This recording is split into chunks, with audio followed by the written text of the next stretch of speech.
We turn once again to continue our study in all that Jesus taught. యేసు బోధించినదంతయు అనే మన అధ్యయనమును ఈరోజు కొనసాగిద్దాం.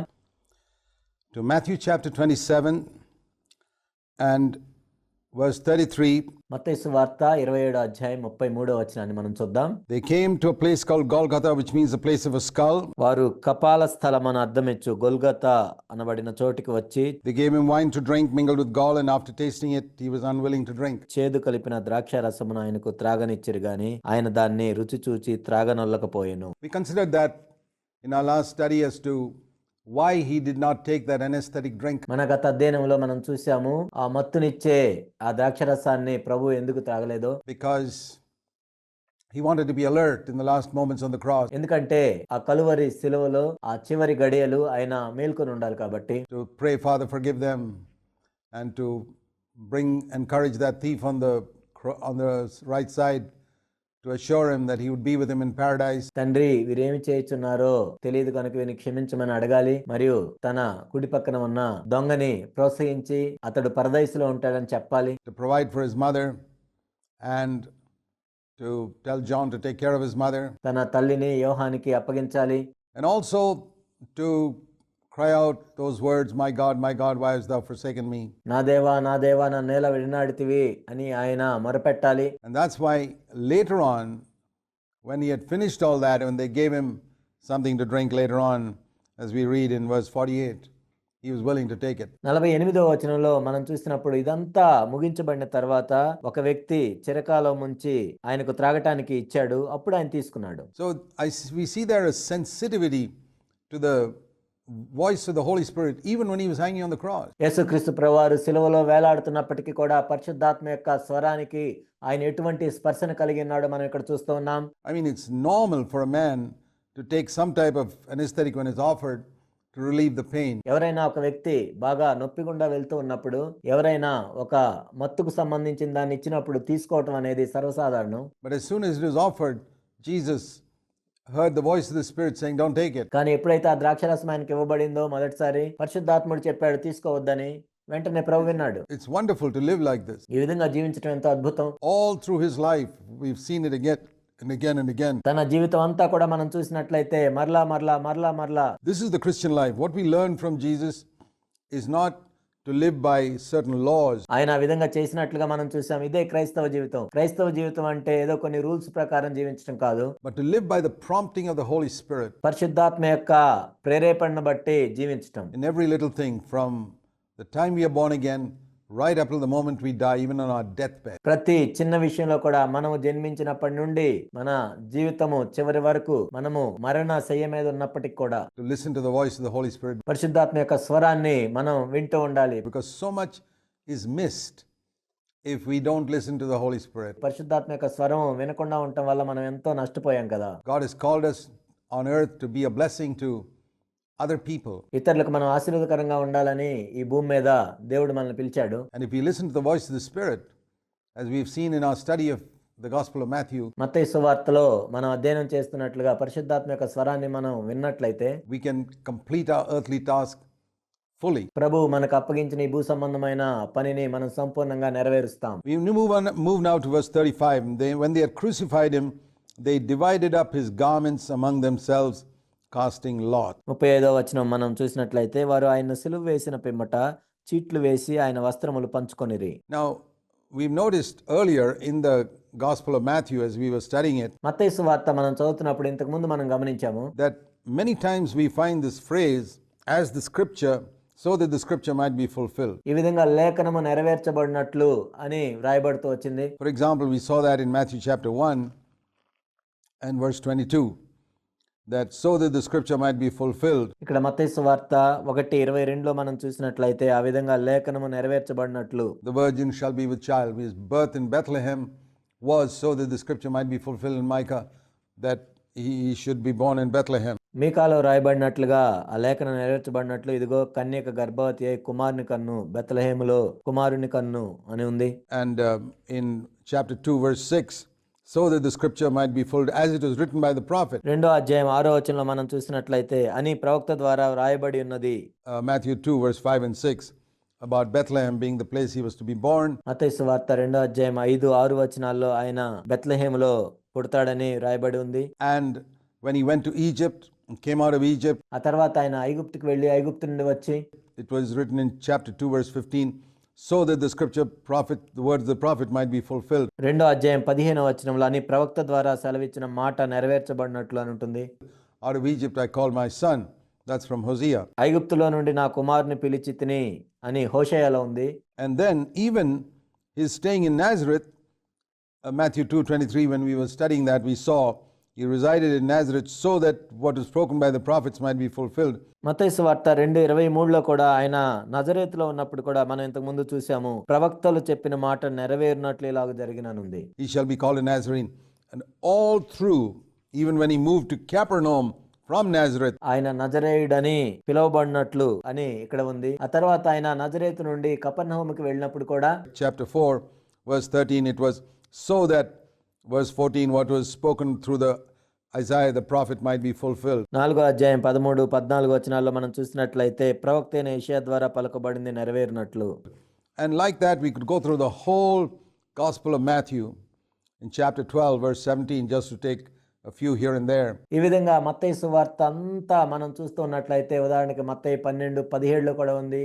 ఈ విధంగా అక్కడక్కడ మనం చూస్తూ ఉన్నాం. That what was spoken through Isaiah the prophet might be fulfilled right through till the end. ప్రవక్త అయిన యెషయా ద్వారా చెప్పబడినట్లు ఈ విధంగా జరిగినని, ప్రారంభం నుండి చివరి వరకు కూడా ఆ విధంగా లేఖనములు నెరవేర్చబడినట్లు అని చూస్తూనే వస్తున్నాం. And now we come to his time when he's hanging on the cross. ఇప్పుడు ఆయన శిలువ మీద వేలాడబడుతున్నాడు. And it says there, they divided up his garments among themselves, casting lots. ఇక్కడ ఏం చెప్పబడిందంటే ఆయనకు సిలువ వేసిన పిమ్మట చీట్లు వేసి ఆయన వస్త్రములు పంచుకొనిరి. Now this is not what Jesus was doing, it's what those Roman soldiers were doing. ఇక్కడ యేసు ప్రభు చేయట్లేదు కానీ రోమా సైనికులు చేస్తున్నారు. And even that was in order to fulfill scripture. అది కూడా లేఖనము నెరవేర్చబడినట్లే జరిగింది. In the Old Testament we all know that, or probably you don't, that Psalm 22 is the Psalm of the cross. బహుశా మీ అందరికీ తెలిసే ఉంటుంది, లేక తెలియదేమో. కీర్తనలు 22 అనేది సిలువను గూర్చిన కీర్తన. It begins with, my God, why hast thou forsaken me? It's a prophetic reference నా దేవా నీవు నన్నేలా విరునాడితివి అని ప్రారంభించబడుతుంది. ఇది ప్రవచనాత్మకంగా చెప్పబడిన మాట. to how Jesus would be forsaken on the cross by the Father for our sins. యేసుక్రీస్తు ప్రభువారు తన తండ్రి చేత మన పాపముల గురించి ఏ విధంగా ఆయన తండ్రి చేత విడనాడబడుచున్నాడో. Now in Psalm 22, it's a mixture of prophecy plus David's own experiences. కీర్తన 22 మనం చూసినట్లయితే ప్రవచనం ఉంది మరియు దావీదు యొక్క సొంత అనుభవాలు ఉన్నాయి. So all of it is not prophetic. Here and there you find something that is prophetic, but not all of it. ఇదంతా ప్రవచనాత్మకమైనది కాదు, కానీ అక్కడక్కడ ప్రవచనాలు కూడా ఉన్నాయి. But it says here that dogs have surrounded me, Psalm 22:16. కీర్తన 22:16లో మనం చూసినట్లయితే కుక్కలు నన్ను చుట్టుకొని ఉన్నవి. A band of evildoers has encompassed me. They pierced my hands and my feet. This is a clear reference to the cross. దుర్మార్గులు గుంపు కూడి నన్ను ఆవరించి ఉన్నారు, వారు నా చేతులను నా పాదములను పొడిచి ఉన్నారు. స్పష్టంగా ఇది సిలువ దగ్గర సంబంధించిన ప్రవచనమే. It was not David's experience. Nobody pierced his hands and feet. ఇది దావీదు అనుభవం కాదు. ఆయన చేతులను పాదములను ఎవరు పడవలేదు. I can count all my bones. They look, they stare at me. That's hanging on the cross. నా ఎముకలన్నీ నేను లెక్కింపగలను, వారు నిదానించుచు నన్ను తేరి చూచుచున్నారు. ఇది కూడా సిలువ మీద ఉన్నప్పటి అనుభవమే. And then they divide my garments among them, and for my clothing they cast lots. నా వస్త్రములు వారు పంచుకొనుచున్నారు, నా అంగీ కొరకు చీట్లు వేయుచున్నారు. 18వ వచనం. So you see, this is exactly what happened in Matthew 27 verse 35. మత్తయి సువార్త 27:35లో ఇదే జరిగింది. So even the Roman soldiers were unconsciously fulfilling a prophecy రోమా సైనికులు కూడా వాళ్ళకి తెలియకుండానే ఒక ప్రవచనాన్ని నెరవేరుస్తూ ఉన్నారు. that was written by David 1000 years earlier. 1000 సంవత్సరాల క్రితం దావీదు రాసిన ప్రవచనం అది. What we see in this repeated reference to, as so that the scripture might be fulfilled, ఎందుకు మనం మరలా దీన్ని చూస్తున్నాం, లేఖనములు నెరవేర్చబడినట్లుగా అని. not only did Jesus do certain things, but even others. ఇక్కడ యేసుక్రీస్తు ప్రభువారు లేఖనాలను నెరవేర్చడమే కాదు, ఇతరులు కూడా లేఖనాలను నెరవేరుస్తూ ఉన్నారు. You know, later on, for example, when he did drink that sponge, as I said, ఉదాహరణకు మనం చూసినట్లయితే ఆ తర్వాత 48వ వచనంలో వాళ్ళు స్పాంజితో చిరకతో ద్రాక్షరసాన్ని ఇస్తారు. in verse 48, if you compare that with John chapter 19, where this Same thing is mentioned. ఇదే మాట యోహాను సువార్త 19వ అధ్యాయం 28వ వచనంలో కూడా రాయబడి ఉంది. It says in John 19:28, that was also so that the scripture might be fulfilled. ఇది కూడా లేఖనము నెరవేరినట్లు జరిగింది. He said, I'm thirsty, and then they gave him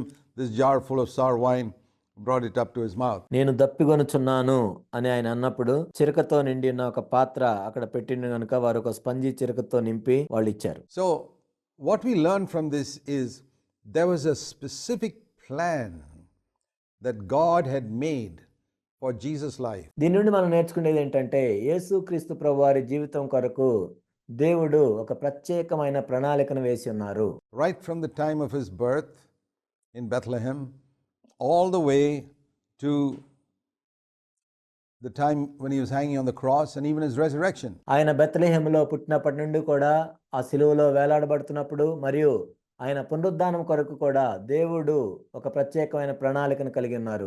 And even what others would do would be fulfilling scripture related to Christ. క్రీస్తుకు సంబంధించి ఇతరులు చేసే పనులు కూడా అవి లేఖనము నెరవేర్చబడినట్లే చేస్తూ ఉన్నారు. He's being taken as a baby to Egypt, he's being brought back, he's living in Nazareth, he's moving to Capernaum. ఒక శిశువుగా ఆయన ఐగుప్తులోనికి తీసుకుని పోబడ్డాడు. ఆ తర్వాత ఐగుప్తు నుండి తీసుకుని రాబడ్డాడు నజరేతుకి. ఆ నజరేతు నుండి మరలా ఇంకొక చోటుకు వెళ్ళాడు. Everything was written down, his movements. ఆ నజరేతు నుండి కపెర్నహూముకి వెళ్ళాడు. కాబట్టి ఆయన వచ్చేవి వెళ్ళేవన్నీ కూడా అవన్నీ దేవుని ప్రణాళికలో ఉన్నాయి. And concerning his preaching and things like that, like we saw in Matthew 12. ఆ నజరేతు నుండి కపెర్నహూముకి వెళ్ళాడు.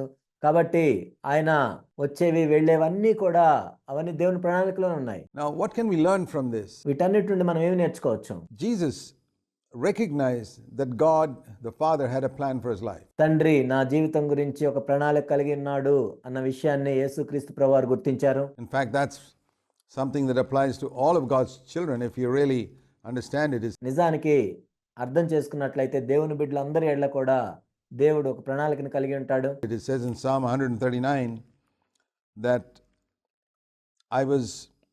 when I was unformed, verse 16, in my mother's womb.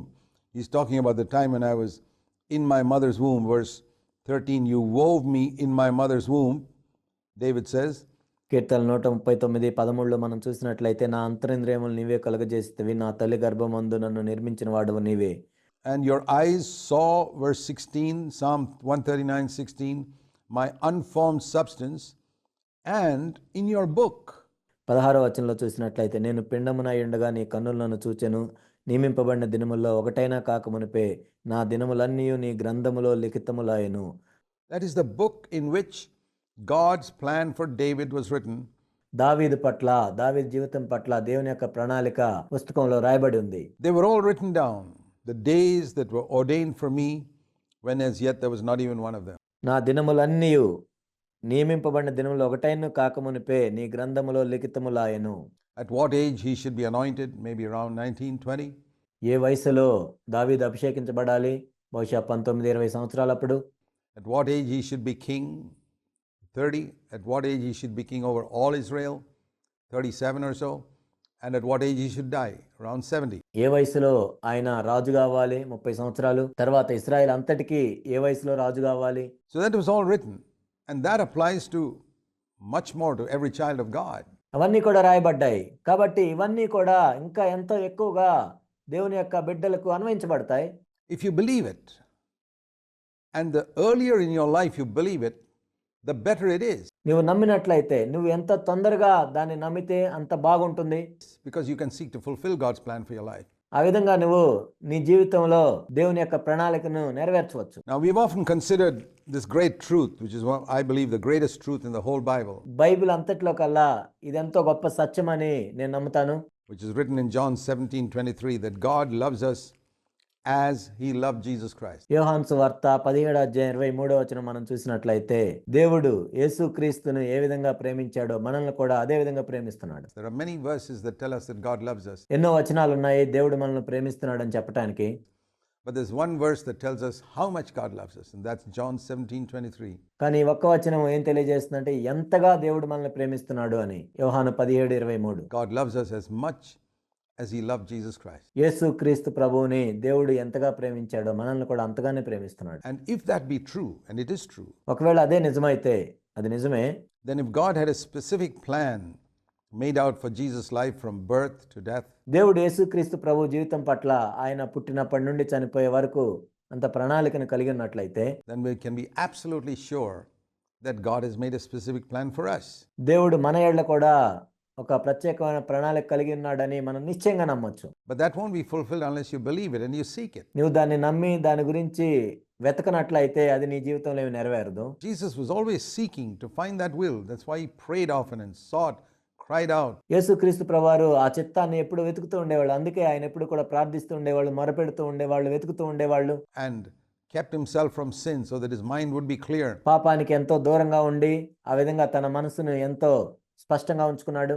So that be sensitive to the voice of the Holy Spirit in little things. పరిశుద్ధాత్మ యొక్క స్వరాన్ని వినగలుగుతూ వచ్చాడు చిన్న చిన్న విషయాల్లో కూడా. He would walk down a road and the Spirit of God would say, "Stop, look up into the tree." ఆయన ఒక వీధిలో నడుస్తూ ఉన్నప్పుడు దేవుని యొక్క ఆత్మ ఆయనతో ఏం చెప్పాయంటే, నువ్వు ఆగి ఆ చెట్టు పైన చూడు. And he would do that, and there's a man up there. Ask him to come down, go and stay in his house. అక్కడ ఒక వ్యక్తి ఉంటాడు, ఆ వ్యక్తిని క్రిందకి దిగి రమ్మని అతని ఇంటికి వెళ్ళమన్నాడు. This is how the Holy Spirit led him. పరిశుద్ధాత్మ ఆ విధంగా నడిపించాడు యేసు ప్రభుని. He would be by the Sea of Galilee and the Spirit of God would say, "Go to Tyre and Sidon," which is a 70-kilometer walk. And he'd walk there and come. ఆయన గలిలయ సముద్ర తీరమున ఉన్నప్పుడు తూరు సీదోను దేశానికి వెళ్ళమన్నాడు. నడిచి 70 కిలోమీటర్లు వెళ్ళాలి. This is how he lived his life. And he's given us an example how God wants us to live our life. మనము మన జీవితాలను ఏ విధంగా జీవించాలో దేవుడు ఏ విధంగా కోరుకుంటున్నాడో అని యేసు ప్రభు యొక్క జీవితాన్ని చూసి మనం నేర్చుకోవచ్చు. Constantly listening. God directing our life. నిరంతరము దేవుని యొక్క స్వరాన్ని వినటం, దేవుడు మన జీవితాలను నడిపించటం.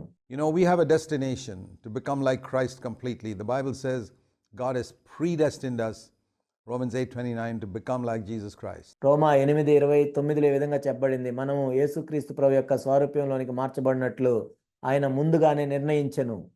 And like the GPS that we have in cars nowadays, that guides the driver where to turn left and where to turn right. కారులో ఈ రోజుల్లో ఉన్న GPS లాగా ఎక్కడ ఎడమ వైపు తిరగాలి, ఎక్కడ కుడి వైపు తిరగాలని అది ఏ విధంగా నడిపిస్తుందో, the Holy Spirit is there to guide us all through our life right up to the last day. పరిశుద్ధాత్ముడు మన చివరి దినం వరకు కూడా నడిపించడానికి ఆ విధంగా సహాయం చేస్తాడు If we will listen. మనం విన్నట్లయితే. But like the driver in the car may not listen to the GPS. కానీ ఆ కారులో ఉన్న డ్రైవరు GPS చెప్పింది వినకుండా ఉంటే, So usually they do, but if they don't listen, సాధారణంగా వాళ్ళు వింటారు. ఒకవేళ ఆ GPS చెప్పింది విననట్లయితే the GPS doesn't get upset. It says, "Well, I'll recalculate, I'll bring you back to the right path." And that's how the Holy Spirit is. అప్పుడు GPS ఏం చేస్తుందంటే, ఒకవేళ నువ్వు వినకపోయి తప్పిపోయినా కానీ నేను మరలా దాన్ని లెక్క వేసి నేను సరైన మార్గంలోకి తీసుకెళ్తానని చెబుతుంది GPS.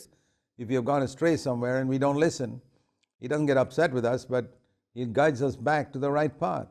పరిశుద్ధాత్ముడు కూడా అంతే. ఎక్కడో చోట మనం వినకుండా దారి తొలగిపోయినట్లయితే మరలా మనం ప్రభు దగ్గరికి వెళ్ళినప్పుడు మనని సరైన మార్గంలోనికి పరిశుద్ధాత్మ నడిపిస్తాడు. He's always desirous to bring us into God's perfect plan for our life. మన జీవితంలో దేవుడు ఏదైతే పరిపూర్ణమైన ప్రణాళిక కలిగి ఉన్నాడో దానిలోనికి తీసుకొని రావాలని ఎప్పుడు కూడా పరిశుద్ధాత్ముడు కోరుకుంటూ ఉంటాడు.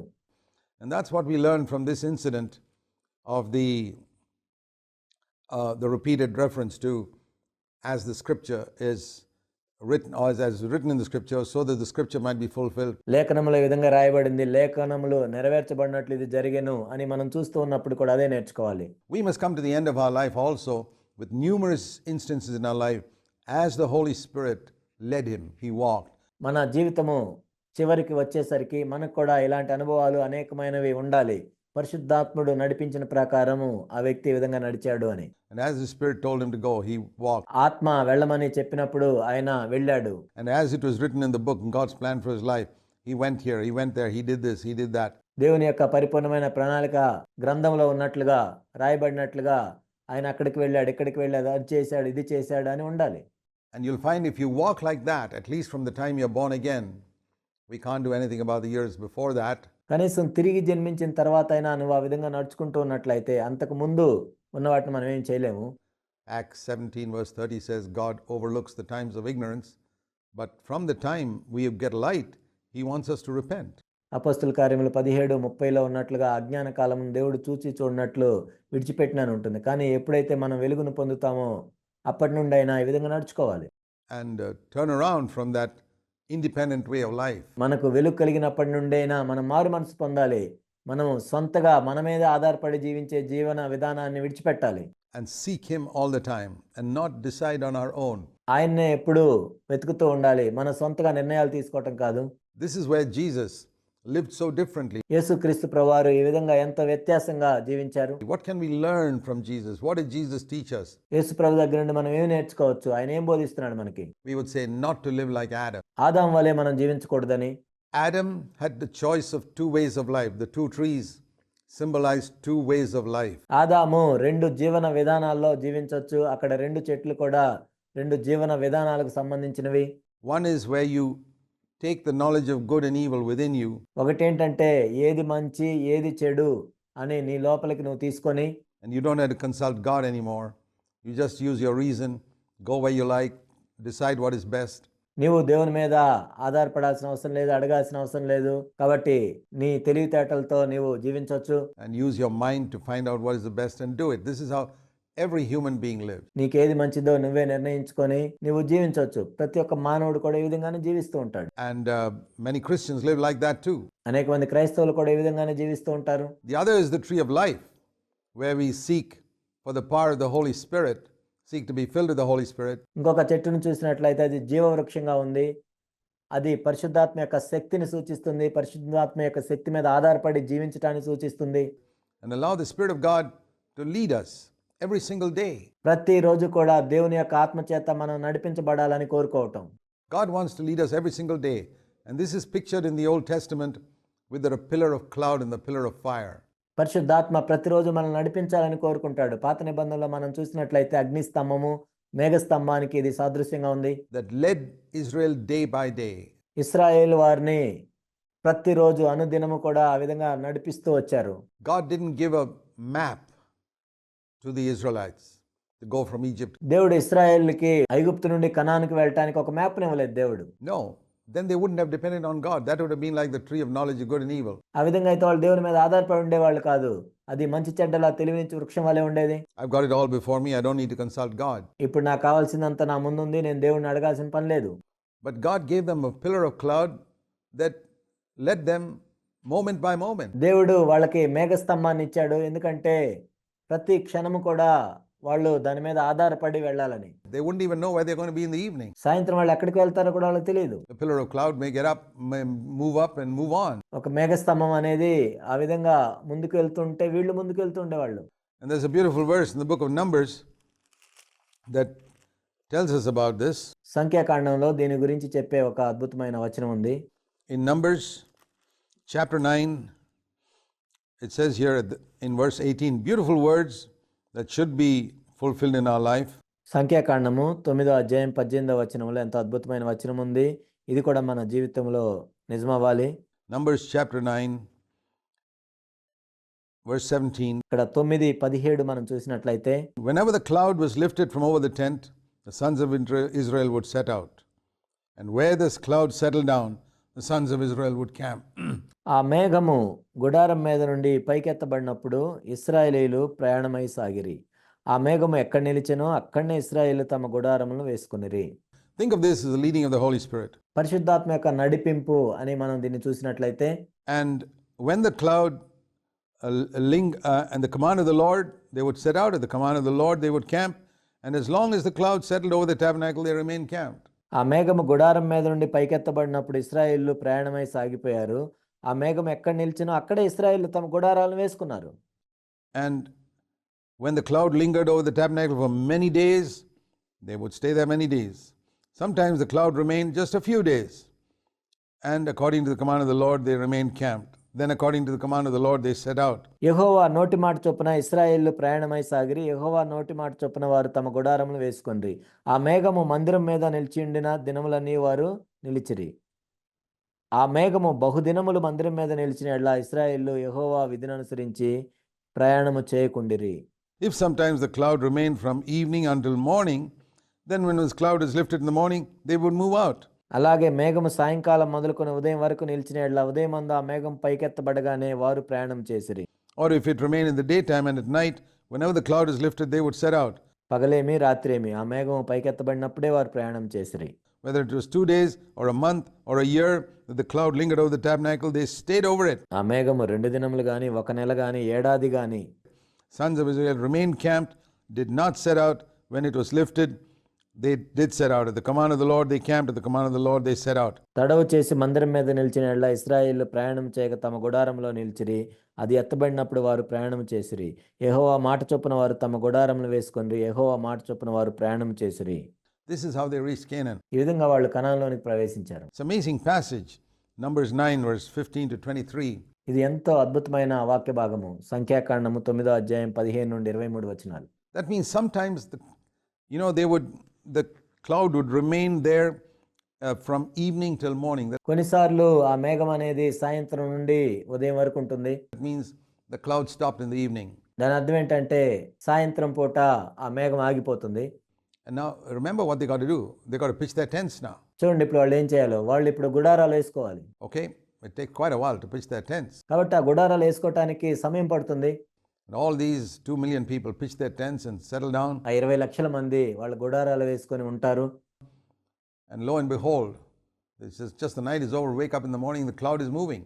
And they got to pack up their tents again. చూడండి ఉదయమైన వెంటనే మరలా ఆ మేఘం ముందుకు వెళ్తున్నప్పుడు ఆ గుడారాలన్నీ వాళ్ళు సర్దుకొని మళ్ళీ బయలుదేరాలి. Roll it up. It was just pitched last night. And sometimes it says it would be a whole year, verse 22. They'd go to some place, they pitch their tents, look up in the morning, are we going today? No.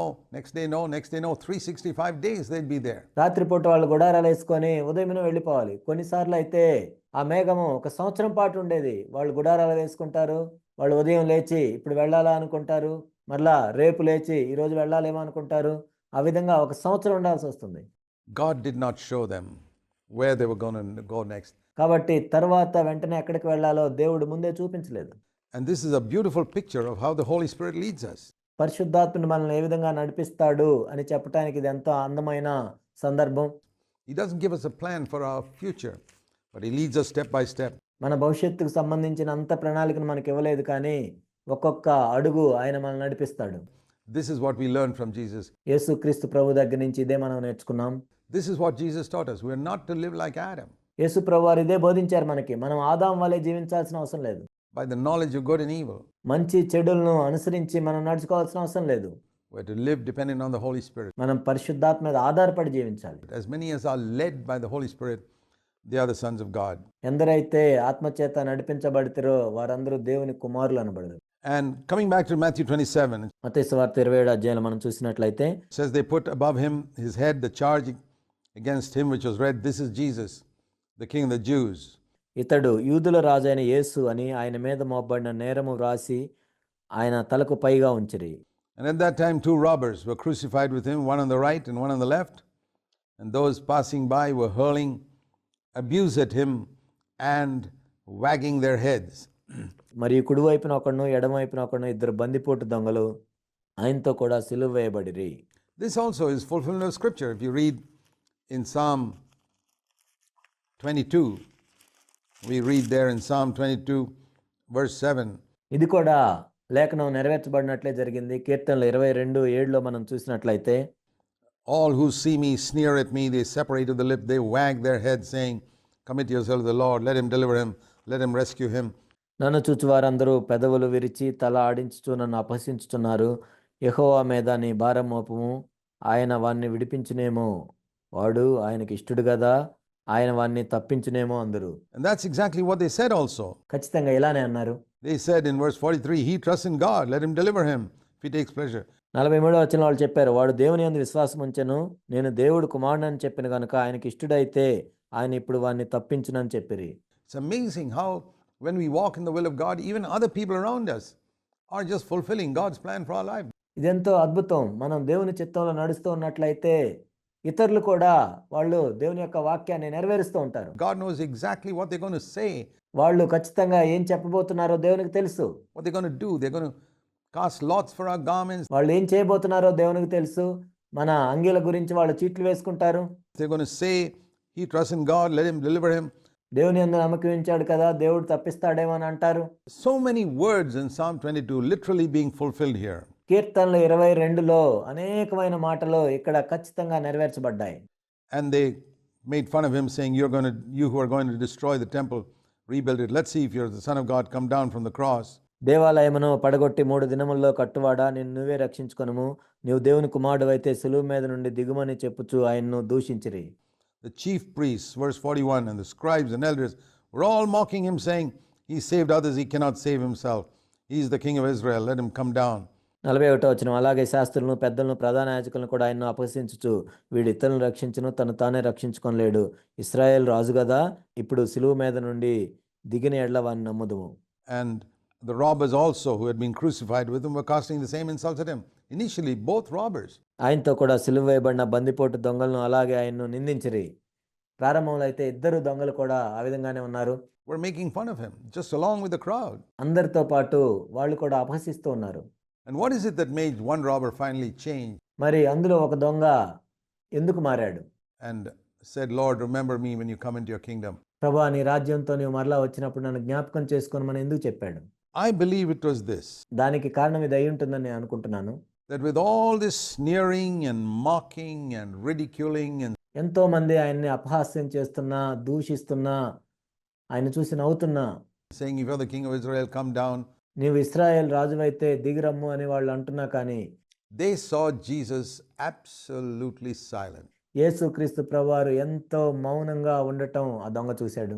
Just like he was silent before Pilate పిలాతు ఎదుట ఏ విధంగా అయితే మౌనంగా ఉన్నాడో, and silent in the charges that were made before him when he was in front of the chief priests. ప్రధాన యాజకుని ఎదుట ఉన్నప్పుడు ఏమైతే ఆయన మీద నేరారోపణలు చేశారో వాటిని గురించి కూడా ఆయన మౌనంగా ఉన్నట్లుగా In those courts, he was silent on the cross, and one thief got convicted.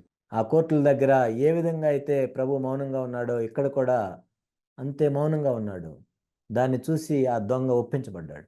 He probably never knew much about Jesus, బహుశా ఆ వ్యక్తికి యేసు ప్రభు గురించి ఎక్కువగా తెలిసి ఉండకపోవచ్చు. but when he saw this man hanging on the cross, completely silent, సులువు మీద వేలాడుతున్న వ్యక్తి ఎంతో మౌనంగా ఉన్నాడు, ఏమీ జవాబు ఇవ్వటం లేదు. not replying to any of the charges, people mocking, sneering, and doing all types of things. అక్కడ ప్రజలు అపహసిస్తున్నారు, దూషిస్తున్నారు, అపహాస్యం చేస్తున్నారు. అయినా కానీ ప్రభు బదులు ఇవ్వకుండా మౌనంగా ఉన్నాడు. And he hears him saying, Father, forgive them, ఆయన వాటన్నిటిని విని తండ్రి క్షమించమని అడిగాడు. for they don't know what they are doing. వారు ఏమి చేస్తున్నారో వారికి తెలియదు. He sees him caring for his mother, saying, John will take care of you. John, please take care of your mother. యోహాన్ని పిలిచి, యోహాను నీ తల్లిని జాగ్రత్తగా చూసుకోమని తన తల్లిని అప్పగించటం దొంగ చూశాడు. And he sees all this and he's convicted. ఇవన్నీ చూసిన తర్వాత దొంగ ఒప్పించబడ్డాడు. He says, this is no ordinary man. ఈయన సాధారణమైన వ్యక్తి కాదు. And that's why he said on the cross, he turns round to the other thief on the other side అందుకే ఆయన ఇంకొక దొంగ వైపు చూసి ఆ దొంగతో ఈ విధంగా చెప్తున్నాడు, and tells him, don't you fear God? నీవు దేవునికి భయపడవా? Verse Luke 23:41, లూకాసు వార్త 23:41 వచనము. we are receiving our sentence justly, మనకైతే ఇది న్యాయమే, మనము చేసిన వాటికి తగిన ఫలము పొందుచున్నాము గాని but this man has done nothing wrong. ఈయన ఏ తప్పిదమును చేయలేదని చెప్పి And he was saying, Jesus, remember me when you come in your kingdom. ఆయన చూచి, యేసు నీవు నీ రాజ్యంలోనికి వచ్చినప్పుడు నన్ను జ్ఞాపకం చేసుకొనమనెను. This man has done nothing wrong. How in the world did he know that? ఈ వ్యక్తి ఏ తప్పిదము చేయలేదు అని ఆ దొంగకి ఎలా తెలిసింది? See, when a person is quiet and does not reply to numerous charges made against him, ఒక వ్యక్తికి వ్యతిరేకంగా ఎన్నో నేరారోపణలు చేయబడినప్పటికీ ఆ వ్యక్తి మౌనంగా ఉన్నాడంటే, and instead he says, Father, forgive them, for they don't know what they are doing. అంత మాత్రమే కాదు, తండ్రి వీరేమి చేయుచున్నారో వీరికి తెలియదు గనుక వీరిని క్షమించమని అని అడిగినప్పుడు The Holy Spirit gave revelation to that thief. పరిశుద్ధాత్ముడు ఆ దొంగకి ప్రత్యక్షతనిచ్చాడు. This is the Son of God. ఈయన దేవుని కుమారుడు. And that is how any true child of God behaves when other people accuse him. ఒక నిజమైన ప్రతి దేవుని బిడ్డ కూడా ఇతరులు అతని మీద నేరారోపణ చేసినప్పుడు ఆ విధంగానే ప్రవర్తిస్తాడు. And ridicule him. He only says, Father, forgive them. అపహాస్యం చేసినప్పుడు తండ్రి వీరిని క్షమించమని మాత్రమే అడుగుతాడు. He does not respond and retaliate. Is that how you behave? This is what we learn from Jesus. దానికి ప్రతిస్పందించడు, ప్రతీకారం తీర్చుకోడు. ఇలానే నీవు ప్రవర్తిస్తున్నావా? యేసు ప్రభు దగ్గర నుండి ఇదే మనం నేర్చుకుంటున్నాం.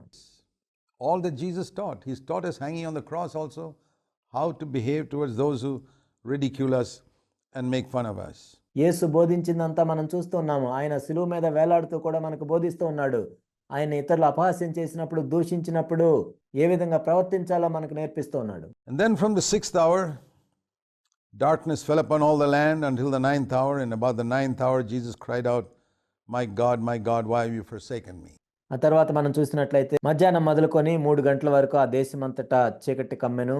ఇంచుమించు 3 గంటలప్పుడు యేసు ఏలీ ఏలీ లామా సబక్తాని అని బిగ్గరగా కేక వేసెను. ఆ మాటకు నా దేవా నన్నెందుకు చెయ్యి విడిచితివి? That period of darkness was when Jesus suffered the pangs of hell. ఆ చీకటి కమ్ముకున్నప్పుడే యేసుక్రీస్తు ప్రభువారు ఆ నరకపు శిక్షను అనుభవించారు. In 3 hours, the concentrated punishment of an eternal hell that human beings would suffer in eternity. మానవులందరూ కూడా నిత్యత్వంలో ఏదైతే శ్రమ పడాలో అదంతా కలిపి యేసుక్రీస్తు ప్రభువారు ఆ శిలువలో ఆ 3 గంటల పాటు అనుభవించారు. Was experienced by him because he was infinite. He was an infinite being. ఎందుకంటే ఆయన అనంతుడు కాబట్టి దాన్ని ఆ 3 గంటల్లో ఆ విధంగా అనుభవించగలిగారు. He could experience it in 3 hours what finite beings experience in eternity. పరిమితి కలిగిన వ్యక్తులు నిత్యత్వం అంతట్లో ఏదైతే అనుభవిస్తారో అపరిమితమైన అనంతుడైన ప్రభు 3 గంటల్లో దాన్నంతటిని ఒకేసారి అనుభవించగలిగాడు. It was awesome. It was truly terrible, and we'd never know the depth of that suffering. ఇదెంతో ఆశ్చర్యకరం. నిజముగా అది ఎంత తీవ్రమైనదో, ఎంత వేదంతో కూడుకునేనదో మొత్తం మనకి తెలియదు. కానీ Till we see Jesus face to face one day. And if you see it, you will realize how much he loved you. యేసుక్రీస్తు ప్రభువుని ఒకానొక రోజున మనం ముఖాముఖిగా చూసే వరకు దీన్ని మనం అర్థం చేసుకోలేము. అయితే ఎప్పుడైతే మనం చూస్తామో ఆయన మనల్ని ఎంత ప్రేమించాడో మనకు తెలుస్తుంది. And when he cried out, my God, why hast thou forsaken me? I want you to see this. నా దేవా నా చెయ్యి ఎందుకు విడిచితివి అని ఆయన మొరపెట్టినప్పుడు మీరు ఇది చూడాలని నేను అనుకుంటున్నాను. In his entire life, he had never called God. He always called him Father. యేసు ప్రభు యొక్క జీవితం అంతట్లో మనం చూసినట్లయితే ఆయన ఎప్పుడు కూడా నా దేవా అని పిలవలేదు. తండ్రి అని మాత్రమే పిలిచేవాడు. Father. This is the only time that he called him God. తండ్రి అని పిలిచేవాడు. కానీ ఇప్పుడు మాత్రమే నా దేవా అని పిలుస్తున్నాడు. Why was that? ఎందుకలా? Because now he was standing before one as a convicted criminal for the sins of others. ఎందుకంటే ఇప్పుడు ఇతరుల పాపముల గురించి ఆయన ఒప్పించబడిన ఒక నేరస్తుడిగా నిలబడ్డాడు. Before the judge of the universe, he had voluntarily decided to take the sin of humanity upon himself. ఇప్పుడు విశ్వానికి న్యాయాధిపతి ఎదుట ఇతరుల యొక్క పాపముల్ని ఆయన తన మీద వేసుకొని స్వచ్ఛందంగా ఆయనే నిలబడ్డాడు. So he was like a criminal, as it were. ఇప్పుడు ఆయన ఒక నేరస్తుడి వలె నిలబడ్డాడు. And he was standing before the judge of the universe, so he addresses him as God. ఇప్పుడు ఈ విశ్వానికి అధిపతి అయిన దేవుని దగ్గర ఒక నేరస్తుడి వలె నిలబడి దేవా అని పిలుస్తున్నాడు. But there's no rebellion there. కానీ అక్కడ తిరుగుబాటు ఏమీ లేదు. He doesn't say, oh God, why have you forsaken me? That would sound rebellious. ఓ దేవా నన్ను ఎందుకు విన్నాడితివి అంటే అదేదో తిరుగుబాటు చేసినట్లుండేది. He says, my God, which means, well, I can't understand why you've forsaken me. నా దేవా అని ఆయన మొరపెడుతున్నాడు. నా చెయ్యి ఎందుకు విడినాడేవో నాకు అర్థం కావట్లేదు అని అంటున్నాడు ప్రభు అక్కడ. Because at that moment, when God forsakes a person, his clear thinking is not clear at all. ఎందుకంటే ఆ క్షణంలో ఆ విధంగా అడుగుతున్నాడు. ఒక వ్యక్తిని దేవుడు విడిచిపెట్టినట్లయితే మన ఆలోచన కూడా స్పష్టంగా ఉండదు. He was literally forsaken. ఆయన నిజంగానే దేవుడు యేసుక్రీస్తు ప్రభువుని విడనాడాడు. But there in the midst of it, he says, you are still my God. I don't know why you've forsaken me, but you're still my God. అయినా కానీ ఆ సమయంలో ప్రభు ఏమన్నా అంటే నువ్వు నన్ను విడిచిపెట్టినా కానీ నా దేవుడివే, నా దేవా అని పిలుస్తున్నాడు. You see the submission of the Son of God there. దేవుని కుమారుడు ఏ విధంగా లోబడుతున్నాడో మీరు చూడండి అక్కడ. That even when he can't understand something, he says, my God. అక్కడ ఏం జరుగుతుందో ఆయనకి అర్థం కాకపోయినప్పటికీ నా దేవా అని పిలుస్తున్నాడు. you're still my God, even though I don't understand why you're forsaking me. నీవు నన్ను ఎందుకు విడిచిపెట్టావో నాకు అర్థం కానప్పటికీ నీవు నా దేవుడివే. But we know now why he was forsaken, because it was for our sin. He was experiencing hell. కానీ ఇప్పుడు మనకు తెలుసు ఆయన ఎందుకు విడిచిపెట్టబడ్డాడో, మన పాపముల గురించి, మన నరక శిక్షను ఆయన అనుభవిస్తున్నాడు. And there we learn something from Jesus. What can we learn from here, from this example of Jesus? యేసుక్రీస్తు ప్రభువారి మాదిరి ద్వారా ఇక్కడ మనం ఏం నేర్చుకోగలం? That is, there are times in our life when we can't understand why God is dealing with us in a certain way. కొన్నిసార్లు మన జీవితంలో కూడా దేవుడు ఒక విధానంలో మనల్ని నిర్వహిస్తూ ఉన్నప్పుడు మనకు కూడా కొన్ని విషయాలు అర్థం కావు. And that's the time we say, you're still my God, you're still my Father. అప్పుడు మనం ఈ విధంగా చెప్పాలి, అయినప్పటికీ ఇప్పటికీ నీవు నా దేవుడివే, నా తండ్రివే. And we know that at the end of that time on the cross, his relationship with the Father was restored. ఆ సిలువ వేయబడటం యొక్క చివర్లో మనం చూసినప్పుడు తండ్రితో తన సంబంధం మరలా పునరుద్ధరించబడినట్లుగా మనం చూస్తాం. It says here that some were thinking he was calling for Elijah. He wasn't. He was saying Eli. అక్కడ నిలిచిన వారిలో కొందరు ఆ మాట విని ఇతడు ఏలియా అని పిలుచున్నాడండి. Somebody ran with a sponge and gave it to him. He drank, and the rest of them said, let's see whether Elijah will come to him and save him. And Jesus cried out again with a loud voice and yielded up his spirit. వెంటనే వారిలో ఒకడు పరిగెత్తుకొని పోయి స్పంజి తీసుకొని చెరకాలో ముంచి రెల్లున తగిలించి ఆయనకు త్రాగనిచ్చెను. తక్కిన వారు ఊరకుండుడి, ఏలియా అతన్ని రక్షింపవచ్చునేమో చూద్దాం అనుకున్నారు.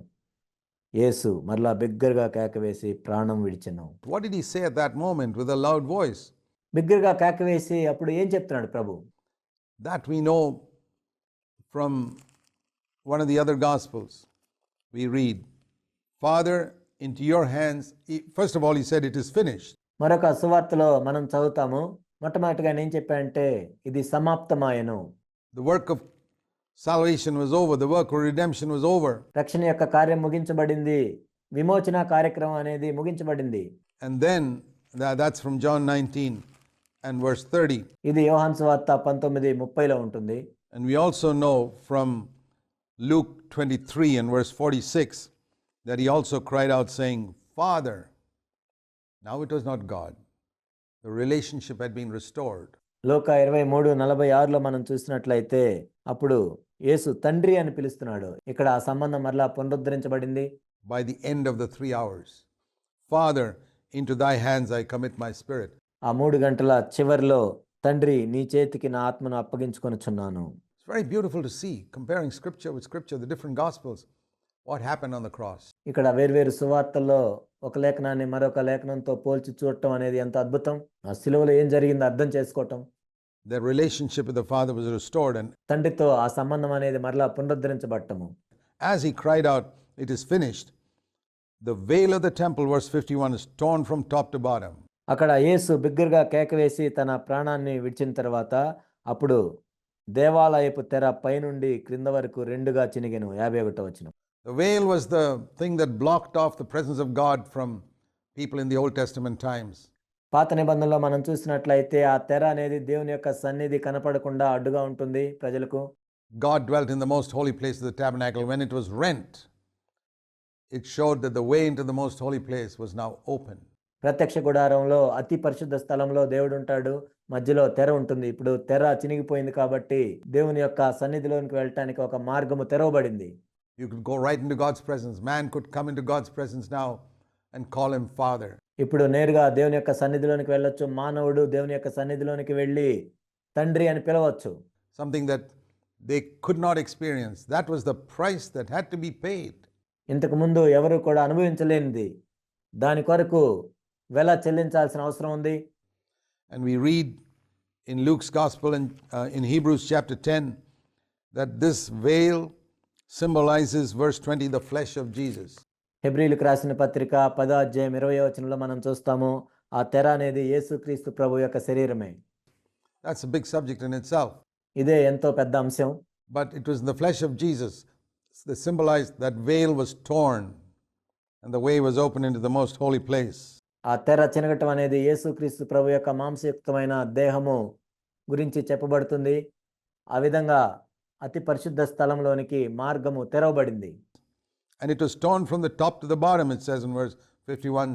51వ వచనంలో చెప్పబడినట్లుగా ఆ దేవాలయపు తెర పైనుండి క్రింద వరకు రెండుగా చినిగింది. signifying that it was God who did it, ఇది దేన్ని సూచిస్తుందంటే దేవుడే దీన్ని చేశాడు అని. not man. God did it. మానవుడు కాదు, దేవుడే. And then the tombs were opened at that very moment. అప్పుడు సమాధులు తెరవబడెను. వెంటనే సమాధులు తెరవబడ్డాయి. The tombs were opened, and many bodies of the saints who had fallen asleep were raised after the resurrection of Christ. They came out of the tombs. నిద్రించిన అనేక మంది పరిశుద్ధుల శరీరములు లేచెను. వారు సమాధుల్లో నుండి బయటకు వచ్చి ఆయన లేచిన తర్వాత వాళ్ళు వచ్చారు. The tombs were opened, but the saints could not come out until Christ was raised from the dead. సమాధులు తెరవబడ్డాయి, కానీ యేసుక్రీస్తు ప్రభువారు మృతుల నుండి పునరుద్ధానం అయ్యేదాకా వాళ్ళు బయటికి రాలేదు. Because he had to be the first. ఎందుకంటే ఆయనే మొట్టమొదటివాడు. First Christ and then the others. So even though the tombs were open at that time, the bodies came out only after his resurrection. మొదట క్రీస్తు లేవాలి, ఆ తర్వాత వాళ్ళు లేస్తారు. అప్పుడు సమాధులు తెరవబడినప్పటికీ క్రీస్తు లేచిన తర్వాతే వాళ్ళు లేచారు. Saints who had died in the past came out in a resurrection bodies. నిద్రించిన అనేకమైన పరిశుద్ధులు పునరుద్ధాన శరీరములతో ఉన్నారు. అనేక మంది పరలోకంలో ఉన్నారు. ఇప్పుడు There are people in heaven now with a resurrection body. పునరుద్ధాన శరీరములతో పరలోకంలో ఉన్నారు. And they appeared to many of the people in the city. ఆ పరిశుద్ధులు పట్టణంలోకి ప్రవేశించి అనేకులకు కనపడ్డారు. And the centurion who saw all this, the earthquake, he said, "Truly, this is the Son of God." భూమి కూడా వణికింది. అయితే శతాధిపతియు అతనితో కూడా యేసును కావలిన వారు భూకంపము జరిగిన కార్యములన్నిటిని చూచి మిక్కిలి భయపడి నిజముగా అయిన దేవుని కుమారుడని చెప్పుకున్నారు. Imagine a Roman soldier who didn't know anything about the Bible sees that this is the Son of God. చూడండి, ఒక రోమా శతాధిపతి, ఆయనకు దేవుని గురించి ఏమీ తెలియదు, కానీ ఈయన దేవుని కుమారుడు అని ఒప్పుకున్నాడు. It's wonderful to see what all events took place at the cross. ఆ శిలువ దగ్గర ఏమేమి జరిగినాయో చూడటం ఎంతో అద్భుతం. If we are faithful till the end, God will make our witness shine, that even heathen military people will recognize that we are children of God. మన అంతం వరకు నమ్మకంగా ఉన్నట్లయితే దేవుడే మన సాక్ష్యాన్ని మహింపరుస్తాడు. అన్యులు కూడా మనము దేవుని పిల్లలమని ఒప్పుకునేటట్లు చేస్తాడు. We will continue our study in the next episode. వచ్చే ఎపిసోడ్లో మన అధ్యయనమును మనం కొనసాగిద్దాం.